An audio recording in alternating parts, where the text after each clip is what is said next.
This is Mr. MegaManFan, this is Trade Post Entertainment, and this is also the Retro Hunting Adventures. And I picked up some Sega Saturn games here this week, which was quite unusual, starting with Soviet Strike here. I had never seen Saturn games in this particular store, and these are all in great condition. You can see top and bottom hinges here are intact. This case isn't cracked in any way, and the disc is very nice. You know somebody was a Sega Saturn collector and just unloaded their entire collection, because when you find Sega Saturn games in the wild, they are almost never in this good a shape. If you get lucky enough to see them at a thrift store or a pawn shop, they're never this nice, and you rarely ever see them there either. The guy who worked at the store told me some guy just kept bringing in stuff from his basement saying he was cleaning out his basement, and at one point he looked at the guy and straight up told him, "You know you've got some good stuff here, right?" So his good stuff became their good stuff, became my good stuff. Honestly, other than ordering stuff from Japan, because I have a region-free card adapter for my Saturn, I have never gotten this many Sega Saturn games at one time on one day. I'm just gobsmacked at this point that I just walked into a store and saw Sega Saturn games sitting on the shelf right next to GameCube games and Nintendo Wii games and PlayStation 2 games and PS1 games and Xbox games and Nintendo Switch games just on the shelf. This was the only one that looked a little rough. The bottom hinge is missing there. Case has some wear and tear here and there on the back, but I thought the disc looked okay, so I figured it would probably test well once I actually got to that, which I will do in this video. I'm not going to leave you all hanging. I never get disc-based games and not test them, preferably same day. Thankfully, this day I actually had time to do that, so I ran through this whole stack before I finished this edition of the Retro Hunting Adventures. Marvel Superheroes. I'm going to just say this was a bargain and not give you any specific details. You can look it up for yourself and be the judge, but I was just blown away that this was there. If only this guy who was unloading stuff from his basement realized what he had, he probably could have put this on eBay. And I'll say he would have gotten more than what I paid for it. So, let's move on. We've got Hex in here for the Sega Saturn. Once again, top and bottom hinges look good on this. The side art looks good. The back art is intact. Sometimes with these Saturn games, because there's so much printed material, you'll get stuff that's just wrinkled or crinkled because it was either not stored in a dry environment, or because it's so big people set their drinks on it and then spilled them. But here's one that is going to be a little bit of a story when we get to testing it. Golden Axe the Duel. I was very excited to see this. The kind of game you usually only see when you go to classic video game conventions, and dealers who have it don't sell it for super cheap. It's not among the most expensive Sega Saturn titles. It's not like Panzer Dragoon Saga, but it's not a super inexpensive one either. Here's Quake, which is lower to mid-tier in value. It's not a rare game, it's just in demand because it's Quake. Quake and Doom games on consoles tend to fetch a little more than the average price compared to similar print runs of games, because they're still in demand from fans of those type of shooters, that genre of video games. Next up on the list, we have X-Men Children of the Atom. This is another one that I dare say, if he had sold it on eBay, well, I got a deal, is all I'm going to say about that. Again, I'm probably playing this down right now because I'm doing a voiceover of my footage, but my excitement in the store when I saw all of these sitting in one group on a shelf was like Quagmire from Family Guy. Dear Diary, jackpot. This one I'll just outright tell you was $2.99. There were a couple of sports games in here that were only $2.99. When have you ever paid $2.99 for a complete Sega Saturn game? Now, this did have a crack on the back of the case, but both hinges were still there. The instructions are there. The disc looks great. I could live with one tiny little crack on the back of a box. Let's get to testing these games, and since that's the last one I showed you, we might as well start there.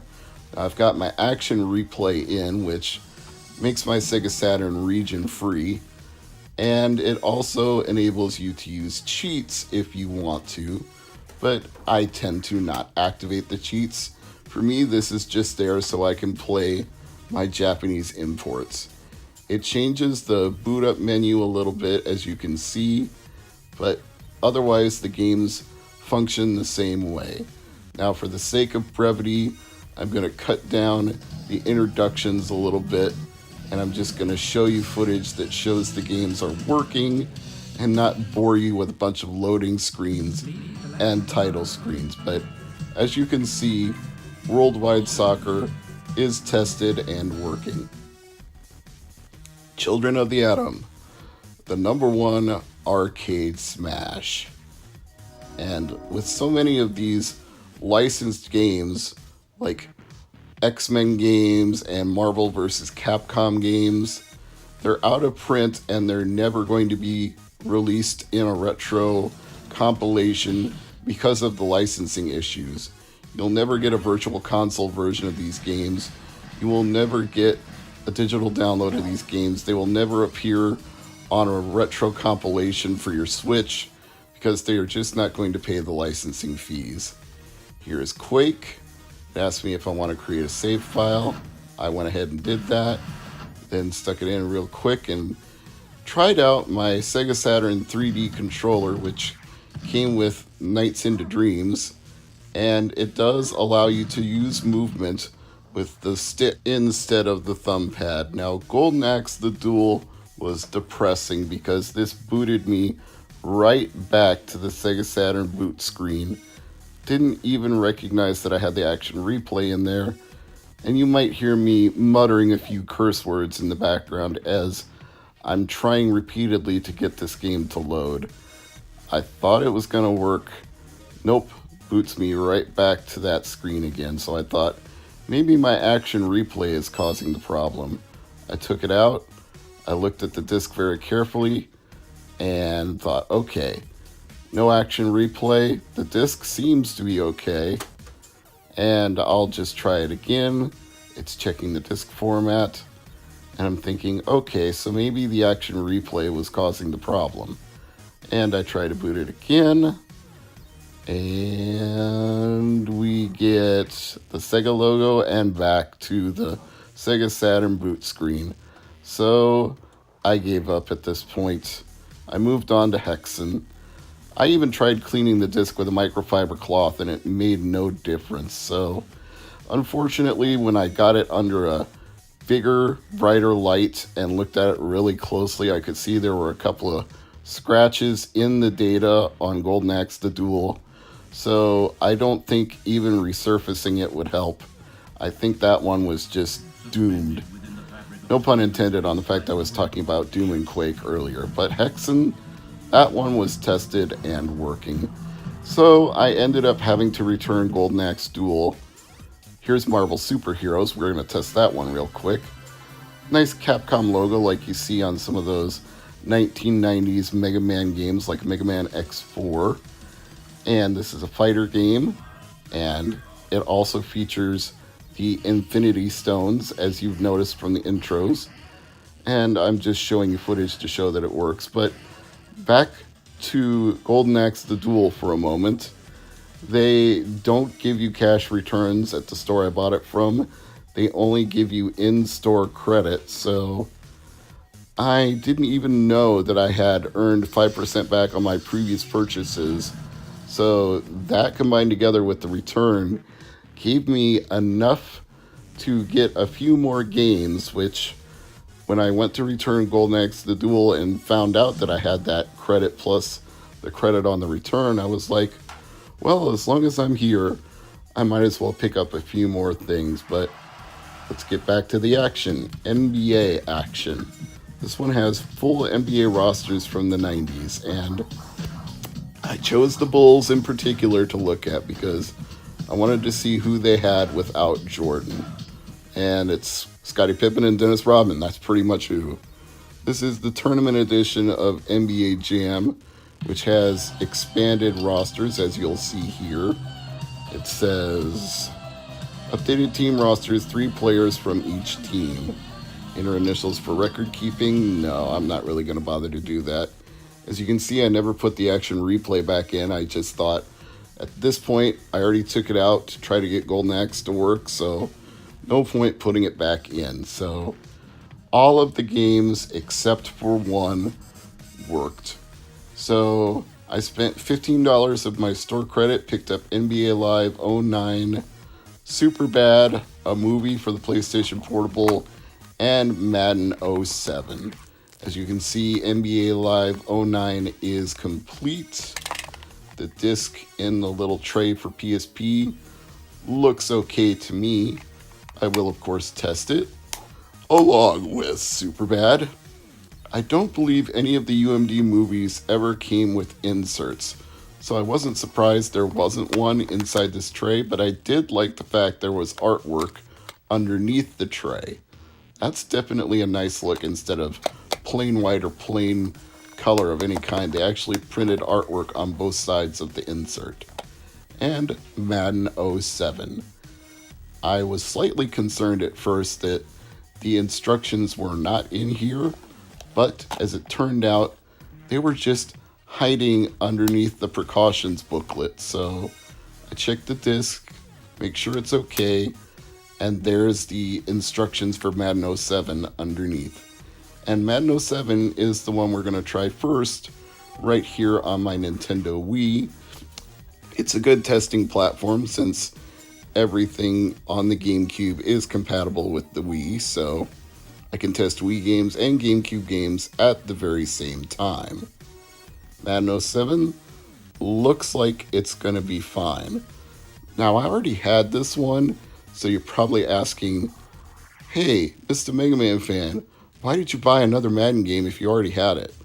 Well, I had never opened my copy of Madden 07 because I actually bought it back in the time it came out and never got around to playing it, so I can actually leave that one sealed now for whatever that's worth. I don't think Madden games are worth that much, but hey, I don't have that many sealed games, so I might as well keep that one sealed, and if I want to play Madden 07, I got that second copy now, so it works for me.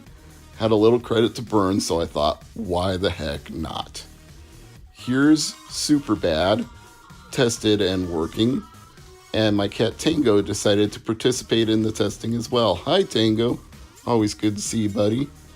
Now, I won't be showing you too much of this because I don't want to get any strikes for copyright for either the movie or the trailer, but I went through the special features and picked Talladega Nights just to see if it would load up. And by all appearances, this is a working UMD, so I will move on to the next game, which is NBA Live 09, and make sure this one is working as well. Now, this one wanted me to create a profile. I was not in the mood, so I tried to just hit JJJJJ, but I was actually hitting the backspace button, so I think it created a blank profile with no name whatsoever, which, fine, whatever. I don't need a profile. I'm just trying to test a game here, people. Sometimes I think game developers should put an option in there that says, hey, I don't want to enter a profile. I don't need to create a save state. I don't need to have a save file on hand. Just let me test the game. Just let me skip all this bullshit and make sure the game is working. And in this case, I am pretty damn sure it is. thought I was done for the day after this, but then the mail came and I got ESPN Sports Connection for Wii U. Unfortunately, because I had to work, I didn't have time to test it, but I did pop it open to make sure that it was complete with the instructions and that the disc was in good shape. I am happy to say that it was. That's your retro hunting adventures for this week, my big Sega Saturn haul. I'm Mr. MegaManFan. I'll see you all next time.